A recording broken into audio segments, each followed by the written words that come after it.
ఆడపిల్ల 70 సార్లు వచ్చి ఫ్లాట్ అడుగుతుంటే ఫ్లాట్ ఇవ్వాల ఇవ్వకుండా ఫ్లాట్ హీరో ఆడపిల్ల ఇప్పటికి 70 మాట తిరిగింది. ఈ 2 సంవత్సరాల్లో చంద్రబాబు గెలిచినాక 70 మాట తిరిగింది ఆడపిల్ల.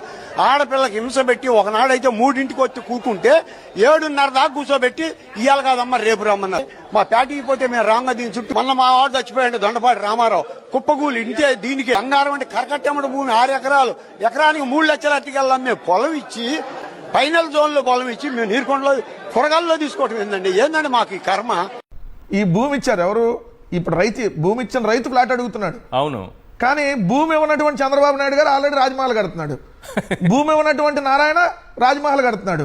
భూములు ఇచ్చిన రైతుకు మాత్రం ఫ్లాట్ ఇవ్వట్లా. రాజమహల్ సంగతి దేవుడు ఒట్టి ఫ్లాట్ వాళ్ళు అడుగుతుంది. చంద్రబాబుకి ఏముంది సార్ భూమి ఇవ్వడానికి? అక్కడ చంద్రబాబు నాయుడు గారు ఎందుకు ఇస్తారు? ఏమి లేకుండా 5 ఎకరాలు తీసుకున్నాడు సార్. మరి లేకుండా తీసుకున్నాడు కదా. రైతులకి నువ్వు డెవలప్ చేసి ఫ్లాట్లు ఇచ్చినాక నువ్వు డెవలప్మెంట్ చేసుకో, ఎవరు కాదనలా. ఓకే సార్, రైతులకు ఒక ఫ్లాట్ భూములు ఉన్నాయి అంటే ఈ రోజు రైతు సంక్షేమం నీకు అవసరం. చంద్రబాబు నాయుడు గారి కుటుంబ సంక్షేమం ఉంటే చాలు.